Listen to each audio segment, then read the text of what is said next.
warras kan abdii dhugaatiin dubbii gooftaa qabannee isiniif dhiyaanneerra. Yeroo darbee ergaa warra Qolaasiyaas boqonnaa tokko lakkoofsa 8 akka lakkoofsa 11 irratti dubbannee turre. Waaqayyoon immoo har'a nu gargaaree lakkoofsa 12 haga lakkoofsa 14 irratti dubbachuuf hin deema. Akkuma kanaan dura isinitti si yaadachiisaa ture. Ergaan kun nama bira akka ga'u, dubbiin gooftaa keenya, wangeelli gooftaa keenya namoota bira akka ga'u, akka sheerii gootan jaalala gooftaatiin ammallee si yaadachiisuun barbaada. Gooftaan isin haa eebbisu. Egaa akkuma kanaan dura ilaalaa turre ergaa warra kara Qolaasiyaas kun barumsa guddaa of keessaa qaba. Keessattuu waldaan bara kana jirtu warra Qolaasiyaas bira bara san turteen hagam akka wal fakkaattu. Amantoonni bara san turan rakkina maalii keessa akka bahan, warri Giriik, warri Yihuudaa kun maal keessa akka bahan, rakkina maalii isaan mudachaa akka turee fi Waaqayyoon akkamitti akka isaan gargaare dubbii Waaqayyoo irratti hundaa'ee ergaa warra Qolaasiyaas kun waan baay'ee nu barsiisa jedhee yaada. Wangeelli jireenya namaa jijjiira. Dubbiin gooftaa keenya jireenya namaa jabeessa. Isa dukkanaa ibsa. Karaarraa kan ba'e karaatti deebisa. Abdii namaa hora. Ulfinni Waaqayyoof haa ta'u. Maaliif ilmoon namaa karoora malee hin uumamne, karoora malee jiraachuu hin qabdu. Karoora Waaqaatiif jiraattee karoora Waaqaa keessatti immoo eebba Waaqaatiin jiraatti. Waaqayyoon haa ulfaatu. Kanaaf ergaan kun akkamitti ergaa manaa taanee jiraanna, akkamitti gooftaa tajaajilla, akkamitti waliin jiraanna, akkamitti galata Waaqaatiif jiraachuu dandeenya kan jedhu barumsa baay'ee gadi fageenya qabu karaa hafuura qulqulluutiin warra Yihuudaa warra Giriik kanatti akka dubbachaa ture ergaa kanarraa argina. Ulfinni Waaqayyoof haa ta'u. Lakkoofsa 12 jalqabeen akkuma isin jedhe haga 14 ilaalla. Lakkoofsa 3 kana keessa ergaa baay'eetu jira. Garuu qabiyyee yaada kanaa walumatti siksuudhaan yookaan immoo samaraayiz gochuudhaan waa tokko dubbachuuf yaala. Tokko isaa irratti dubbachuudhaaf yeroo baay'ee fudhachuun ni danda'ama. Lakkoofsi 12 akkas jedha. Abbaa keenya isa ifa waaqarra irratti qooda warra isaa qulqullaan keessatti hirmaachuu isin dandeessiseef galata dhiyeessaa. Abbaa keenya isa ifa waaqarratti qooda warra isaa qulqullaan keessatti hirmaachuu isin dandeessise galata dhiyeessaa. Warra Qolaasiyaas kanatti kana dubbata. Waaqayyoon abbaan keenya ifa warra waaqarratti isaan qulqulleesse keessatti isin lakkaa'eera. Isaan keessatti akka hirmaattan isin taasiseera. Isaaf galata dhiyeessaa jechaa ni jira. Dubbiin kun ta'eera. Oduu gaaruun irratti raawwatameera. Fayyina argattaniirtu, qulqullooftaniirtu, jireenya Waaqayyoon isinii kenneera. Jireenya Waaqayyoon isinii kenne kan ammoo Waaqayyo galateeffadhaa, galata dhiyeessaa jedha dubbii Waaqa.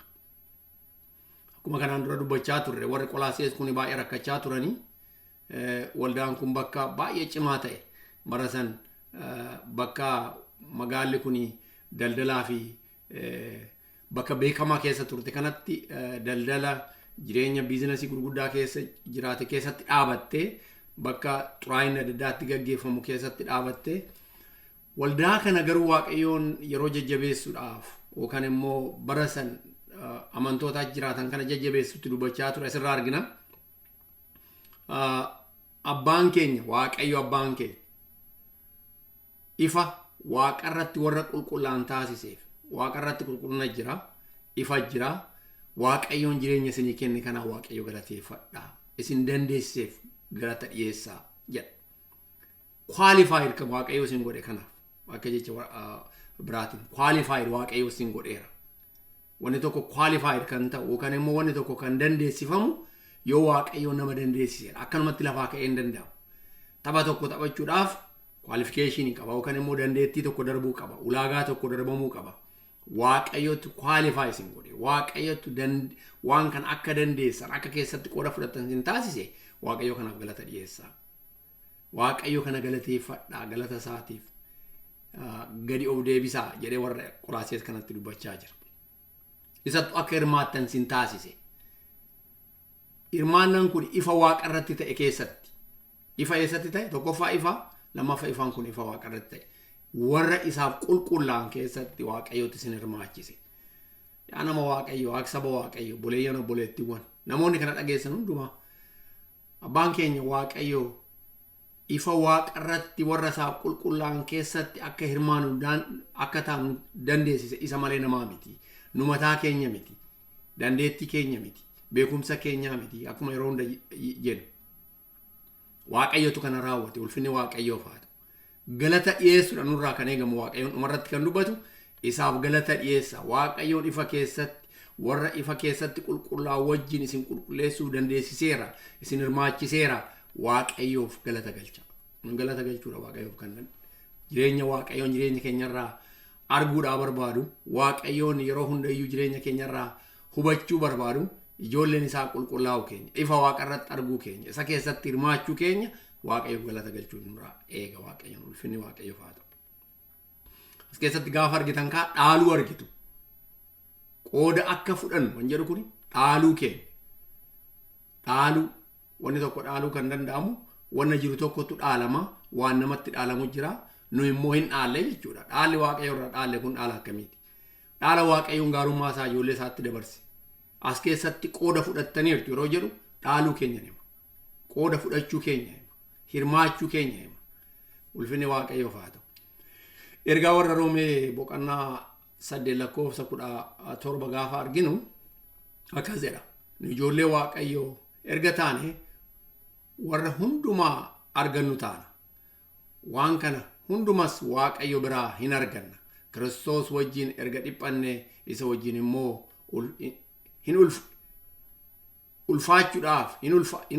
ulfaachuudhaaf waan Kiristoos argatu hundumas isa wajjin arganna. Akkuma ergaa kanarraa arginu nu ijoollee Waaqayyoo erga taane waan Waaqayyoon ijoollee isaatiif kennu hundumaa hin arganna. Kiristoos wajjin erga dhiphannees Kiristoos wajjin immoo waan Kiristoos argate hundumaa hin arganna. High level bakka guddaa Waaqayyoon nu kaa'e ergaa kanarraa arganna. Isa wajjin immoo hin ulfaanna. Waaqayyo wajjin hin ulfaanna. Waaqayyo ilma isaa gooftaa keenya Yesuus Kiristoos glorified godhe hin ulfeesse. Du'aa kaase. Haga Kiristoos lafa kanarratti bara tajaajile keessatti ulfina gurguddaa keessa Kiristoos darbe. Dhiphina gurguddaa keessa darbe. Ulfina gurguddaa keessas darbe. Akka namaatti yeroo jiraatu lafa kanarratti gooftaan keenya Yesuus Kiristoos. Kanaaf wanna Kiristoos argatu hundumas isa wajjin arganna. Mee argaa? Kiristoos nama qulqulluu ture. Akkamitti Kiristoos wajjin waan Kiristoos argate hundumayyuu argachuu akka dandeenyu macaafa qulqulluun karaa ifa ta'een dubbata. Eebbi keenya daangaa qabu jennee yeroo dubbannu eebbi keenya eebba guddaadha. Ifa waaqarratti ta'e warra qulqullaa wajjin ta'e Kiristoos wajjin ta'e yeroo jennu macaafa qulqulluun wanna Kiristoos argatu hunduma tokko miti lama miti hundumaa Kiristoos wajjin argachuuf jirra jedha. Hin argannu. Waaqayyoon kana promise godheera. Waadaa galeera. Isiniif kenneera. Isin ijoollee Waaqayyooti. Dhiphina adda addaa keessa ba'uu dandeenya. Lafa kanarratti bara lafa kanarra jiraan rakkina adda addaa nu qunnamuu danda'a. Kiristoos haga fannootti ol bahee fannifamuu abbaa isaatiif dhiphate. Nu lafa kanarra gaafa jiraan wanni dhiphisu xixiqqaan jiraachuudhaa mala. Wanni nu dhiphisu kun, wanni nu rakkisu kun yeroo tokko tokko Waaqayyoon jireenya keenya keessatti ittiin nu jajjabeessuuf, ittiin nu guddisuuf, ittiin jireenya keenya jijjiiruuf, ittiin diina keenya yookaan seexana salphisuudhaaf, ittiin Waaqayyoon galata argachuudhaaf jireenya keenya irratti. Kanaaf yeroo tokko tokko maali Waaqayyoon jireenya keenya irratti wanni kun akka raawwatamu otoo arguu cal jedhee ilaala jenna. Waaqayyo waan kana eliminate gochuu danda'a, balleessuu danda'a, garagalchuu danda'a. Garuu waan kana Waaqayyoon jireenya keenya keessa akka turu, akka Waaqayyoon waan kana keessatti ittiin guddachuu dandeenya. Hojii Waaqayyoo akka arginu, galata Waaqayyoo akka arginu. Kiristoos fannoo irratti fannifame. Fannoo irratti fannifamuun isaa madaa guddaa, dhiphina guddaa, rakkina guddaa Kiristoos kana keessa darbe. Garuu Kiristoos kana keessa darbu duwwaa miti. Hin du'e hin awwaalame. Awwaala keessa iyyuu ture. Du'aa immoo kaase Waaqayyo hafuura qulqulluun du'aa Kiristoos akkuma du'aa kaase. Kiristoos wajjin immoo waan Kiristoos argatu hundumayyuu argachuuf jirtu jedha. Kanaaf warra Qolaasiyees isin warra Giriik Waaqayyoon waan Kiristoos qopheesse hundumaa argachuuf jirtu. Waan amma dhiphattan keessatti, waan amma rakkattan keessatti isin ijoollee Waaqayyooti. Ijoollee Waaqayyoo taatanii waan jirtaniif waan Waaqayyoon ijoollee isaatiif waadaa gale hundumaa hin argattu waan ta'eef kana yaada keessan keessatti qalbeeffadhaa, hubadhaa, Waaqayyo mootiin galateeffadhaa jedha macaafi qulqulluun. Kanaafi ifa waaqayyoo keessa ifa guddaa keessa bakka waaqayyoon jiru kana keessatti dhaaltota nu godhe. Otoo nama dhaalaaf hin taane, otoo namoota waa tokko waa irraa fudhachuu hin dandeenye waaqayyoon akka dhaallu nu taasise. Macaafa kutaa macaafa kakuu moofaa keessa gaafa argitan lakkoofsa boqonnaa 26 lakkoofsa 52 haga 56 gaafa argitani warra Israa'el kanatti waaqayyo maal akka dubbate argitu. Warra Israa'el Museen akka maal akka warra Israa'el kanatti dubbatu isaanitti akka dubbate kutaa macaafa qulqulluu kanarraa argitu. Uummata Israa'el lakkaamaa ture. Lakkoofsi isaanii irra deebi'amee yeroo adda addaa lakkoofsi uummata kanaan gaggeeffamaa ture. Wanni isaanii kennamu Museen akkamitti akka isaaniif qooduun isaarra jiraatu immoo kutaa macaafa qulqulluu kanarraa argitu. Waaqayyo immoo Museedhaan akkas jedhe. Akka lakkoofsa maqaa isaaniitti biicha isaaniif kenniif dhaalli isaaniif ta'u isaaniif akka ta'u akka dhaalan akka fudhatan. Maaliif namoonni kun waaqatu dhaalise akka dhaalan godhe. Boqonnaa macaafa lakkoofsaa boqonnaa 33 kana gammoo gadeeftanii gaafa argitan maal jedha?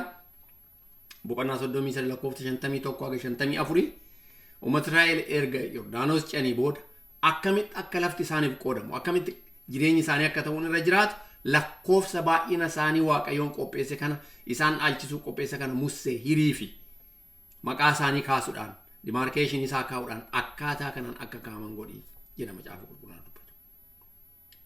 Kanaaf waaqayyoon maal godheera nu dhaalchiseera.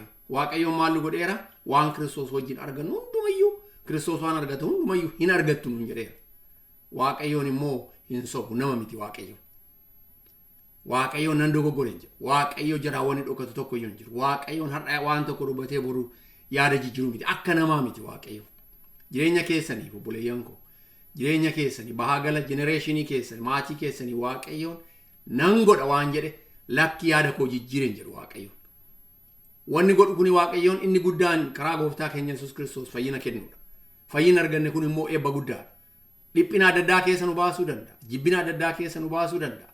Rakkina adda addaa keessa nu baasuu danda'a. Maatiin keenya nu dhiibuu danda'a. Namoonni durbeen nu jibbuu danda'u. Namoonni nurraa fagaachuu danda'u. Garuu Kiristoos wajjin waan hundumaa argachuudhaaf jirra. Ulfii waaqayyoof haa ta'u. Kanaaf warra Israa'el kana waaqayyoon isin dhaalchiseera. Waaqayyoon akka dhaaltan isiniin godheera. Musee ati lafa isaaniif qodi, qabeenya isaaniif qodi, akka lakkoofsa akka baay'ina isaaniitti isaaniif kenni isaan jedha. Akka argatan godhi, akka fudhatan godhi. Kun han keessan jedhiin. Kanaaf piraaktikaalii jireenya isaanii akka jijji kanarraa argina jechuudha. Gara biraa ergaa warra Ximooxiyoos isa jalqabaa boqonnaa 6 lakkoofsa 16 gaafa argitanis waaqayyo waa'ee kana akkaataa kanaan dubbachuu isaa argita. Waaqayyoon ifa keessa waaqa jiraatu, waa'ee ifaa dubbata. Akkuma lakkoofsa 16 lakkoofsa 12 kanarraa argine abbaan keenya ifa waaqa irratti ifni waaqa keessa jiru mana kamiiti? Waaqayyo jedha. Kutaa macaafa Ximooxiyoos boqonnaa 6 lakkoofsa 16 kun isa jalqabaa jechuu kooti. Waaqayyo duwwaatu hundu'u inni ifa homtuu itti dhiyaachuu hin dandeenye keessa jiraata. Namni tokko isa hin argine isa arguus hin danda'u. Isaaf ulfinni aangoon bara baraa haa ta'u. Haaleluyyaa. Waaqayyo hunduu waaqayyo immoo ifa keessa jiraata. Ifa namni hin argine arguus kan hin dandeenye keessa waaqayyo jiraata. Yeroo waaqayyo waa'ee waaqayyo yeroo yaannu ifni waaqayyo waan namni ijaan argu fakkaata. Ifni sammuu keenya sammuun ilmoo namaa waan argu ol isa ibsaanu ibsinu kana isa ifa gadi baanee arginu kana caalaa ifni waaqayyoon keessa jiraatu. Kana namni hin argine Museedha waaqayyo waan jedhe yaadattu na argitee jiraachuu hin dandeessu. Kanaaf waaqayyo ifa guddaa keessa jiraata. Namni isa argees hin jiru arguus hin danda'u. Ulfinni galanni bara baraan isaaf haa ta'u. Haaleluyyaa. Kanaaf waaqayyo jireenya keessan warra Qolaasiyees maal godheera? Abbaa keenya karaa abbaa keenyaa gooftaan keenya ifa waaqa irratti warra qulqullaaniif kenname kana keessatti hirmaachisuu isin dandeessiseera. Kanaaf as keessatti ergaa kana keessatti maal argina? Waaqayyoon isin hirmaachiseera. Qualify isin godheera akkuma nama jechaa ture. Dhaaltota isin godheera. Akka kana dandeessan isin godheera.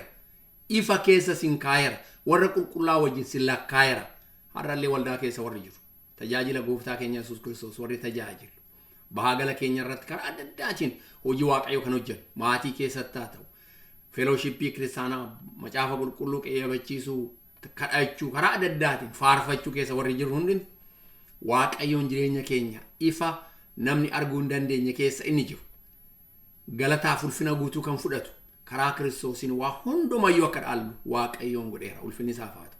Kanaaf waaqayyotu kana nu hirmaachise waaqayyotu kana nu dandeessise kuni kan irratti hundaa'u ulfinaaf dandeettii waaqayyooti irratti gaarummaa waaqayyoo irratti ulfinni waaqayyoof haa ta'u. Kanaaf waaqayyoon gooftaan keenya karaa kanaan jireenya keenya jijjiireera. Asuma irratti ergaa Phexros jalqabaa boqonnaa 1:3-5 ilaaluu dandeessu. Waaqayyoon jireenya keenya kan ittiin jijjiire kan karaa irra buuse ilmoo namaa kan ittiin jaalate ta'uu isaa macaafa qulqulluun ifatti. Macaafa gooftaan keenya Yesuus Kiristoos Yohaannis Wangeela Yohaannis jechuu kooti boqonnaa 8:12 keessatti Kiristoos maaliif fakkeeffame akka ani if akkamitti waaqayyoon gooftaa keenya Yesuus Kiristoos ifa mul'anne keessatti ifa namni arguu hin dandeenye. Ani ifa yeroo jedhu gooftaan keenya Yesuus Kiristoos ifa namni akkanumaan ijaan arguu danda'u jechuun ifa guddaa ifa waaqayyo duwwaan keessa jiraatu ifa ija namni arguu hin dandeenye jechuu isaati ulfinni waaqayyoof haa ta'u. Karaa kanaan waaqayyoon jireenya keenya kan jijjiire kanaa kanaan waaqayyoon ifa kana keessatti jireenya keenya lakkaa'e kanaa kana keessatti warra Qolaasees isin waaqayyoon as keessatti sin arge as keessa sin kaa'e as keessa jireenya keessan kaa'e kana hubadhaa waaqayyoon kana keessatti dhaaltota sin godhe waaqayyoon kana keessatti jireenya keessan jijjiire. Akka nama dhuunfatti isaatu akka waldaatti jireenyi keessan as keessa jira as keessatti lakkaa'ama jechuu isaati. Waaqayyoon haa ulfaatu. Warra Israa'elitti waaqayyoon akkuma nama dubbachaa ture kana dubbate. Kanaaf jireenya keenya waaqayyotu jijjiire jireenya keessa waaqayyotu jijjiire ifa keessatti akka lakkaa'amu ifa keessatti waaqayyoon jireenya ilmoon namaa arguu hin dandeenye karaa gooftaa keenya Yesuus Kiristoosiin akka qabaannu waaqayyoon godhe.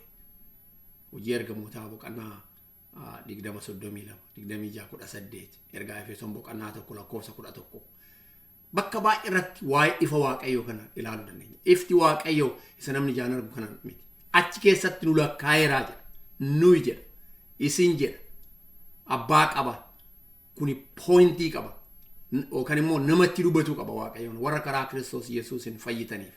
Warra karaa waaqayyo gooftaa keenya Yesuus Kiristoos immoo beektanii karaa kanaan jiraattan. Isa galateeffattan, isa tajaajiltan, isa abboomamtan, isaaf gadhoo deebitan, galata warra galchaa jirtan jechuu isaati. Kanatti deebinee gaafa laallu boqonnaan lakkoofsi 13 akkasuma jira. Boqonnaan 1 lakkoofsi 13. Inni aboo dukkanaa jalaa nu baasee gara mootummaa ilma isaa isa jaalatamaatti nu dabarse. Ilaalaa asirrattis waan dubbatu. Inni aboo dukkanaa jalaa nu baase ulfinni waaqayyoof haa ta'u. Dukkana keessa turre, du'oota keessa turre. Dukkana keessa turre seexana jala turre aboo dukkanaa jalaa nu baase eenyutu nu baase gooftaa keenya Yesuus Kiristoos waaqayyo abbaa keenya karaa kanaan nu baase gara mootummaa isaa ilma jaalatamaatti immoo nu dabarse nu galche nu dhaalchise ijoollee isaa nu godhe ulfinni waaqayyoof haa ta'u delivered nu godhe nu dhaalchise waaqayyoon ulfinni isaaf haa ta'u. Nuyi aboo dukkanaa jala turre namoonni kanaaf amma dukkana gooftaa dukkanni waaqayyoon irraa nu baase kana yeroo arguu dadhaban rakkinni namoonni keessatti baay'ee karaa adda addaatiin israa'elee godhan inni aboo dukkanaa jalaa nu baase aboo seexanaa jalaa nu baase yeroo jedhamu dukkana keessa akka hin jirretti of lakkaa akka dukkana keessa hin jirretti of lakkaa warra gooftaan beekne jechuu kooti.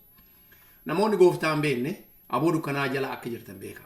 Aboo dukkanaa aboo seexanaa eegumsa seexanaa hidhaa seexanaa keessa akka jirtan beekuun baay'ee barbaachisaadha. Kana jalaa ba'uun kan danda'amu karaa fayyina gooftaa keenya Yesuus Kiristoos. Kanaaf gara mootummaa ilma isaa jaalatamaatti nu dabarse bakka tokko turre waaqayyoon karaa biraatti transfer nu godhe nu dabarse aboo dukkanaa jaraa gara ilma mootummaa jaalatamaa ilma isaatti nu dabarse ulfinni waaqayyoof haa ta'u. Eebba gasii eenyutu argachuu danda'a? Gatii maaliitiin bituu dandeenya? Firummaa maaliitiin argachuu dandeenya? Beekumsa maaliitiin bira gahuu dandeenya? Oo waaqayyoon godhe malee waaqayyootu kana godhe kanarraa waaqayyootu nu hiike. Gatii guddaattiin baasee waaqayyoon gatii guddaatti kafalee ilma isaa tokkicha fannoo irratti dhiiga isaa kafalee lubbuu isaa baasee waaqayyoon kana keessa aboo dukkanaa nu jalaa nu baasee gara mootummaa isaa ilma jaalatamaatti waaqayyoon nu dabarse. Ulfinni waaqayyoof haa ta'u. Dubbii guddaadha. Kanaaf gooftaan keenya Yesuus Kiristoos wangeela Luqaas boqonnaa 22 lakkoofsa 53 irratti yeroo rakkina, yeroo dhiphinaa, yeroo rakkinaa, yeroo namoonni isa kasasan, yeroo inni qabamu, yeroo inni fannifamuudhaaf qophaa'aa ture, yeroo namoonni qalbiitti jijjiiratan, yeroo irratti ka'an, yeroo dubbatu as keessa kutaa macaafa qulqulluu wangeela Luqaas boqonnaa 22:53 kana irratti argitu. Yeroo bara isin bira ture haala maalii keessa akka ture, haala maalii keessatti namoonni kun isa qabanii akka gadhiisaa ture, rakkina maalii keessa akka ture, dukkana maalii keessatti akka isa salphisuudhaaf yaadaa turan kutaa macaafa kanaatti irraa argina. Egaa gooftaan keenya Yesuus Kiristoos kana keessaa nu baase, gara mootummaa isaatti nu fide, gara jaalatamaa mootummaa ilma isaatti nu fide. Jaalatamaan mootummaa ilma isaa kun maal? Mootummaan waaqayyotu dhaabe, mootummaan ilma isaa kun immoo jaalatamaadha. Inni immoo kan waaqayyo abbaa, waaqayyo ilmaa, waaqayyo hafuura qulqulluu, inni waaqayyo tokko keessa jiraatu, tokkummaadhaan keessa jiraatu. Ilmi isaa kan gara isaatti nu fide, tiraansfer nu godhe, ijoollee isaa nu godhe kan keessa jiraatu jechuu isaati. Ulfinni waaqayyoof haa ta'u. Karaa kana keessa jiraannaa jechuudha. Isa dhiphina hin qabne, isa rakkina hin qabne, isa dukkana hin qabne keessa jiraanna jechuudha. Waaqayyo achi keessaa nu baase. Yaadattoota wangeela Maatiyos boqonnaa 3 lakkoofsa 2 irratti yeroo gooftaan keenya Yesuus Kiristoos dhalatu mootummaan Roomaa yookaan mootummaan bara san ture Kiristoos dhalachuu isaatiin dhagaamee baay'ee dhiphina keessa gale. Maaliif?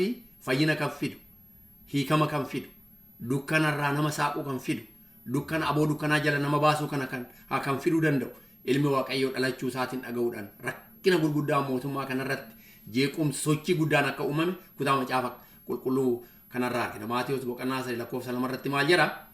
Herodos mootichi kana dhaga'ee hin raafame, Yerusaalem guutuunis isa wajjin raafame. Maaliif raafaman? Namootatu Kiristoos dhaga'uu dhalachuu isaa dhagaanii isa galateeffachuu isaaf sagaduuf gaafa dhufan Herodos kana dhaga'ee maal ta'e? Hin raafame. Yerusaalem guutuun isa wajjin raafamte. Maali mootummaatu raafame? Yeroo mootummaa raafamu mootummaan yookaan nugubni yookaan mootichi raafamu biyyatu wajjin raafamu, haalatu wajjin raafama. Kanaaf hin raafame. Maaliif raafame? Aboo dukkanaa jalaa inni nama baasuu danda'u.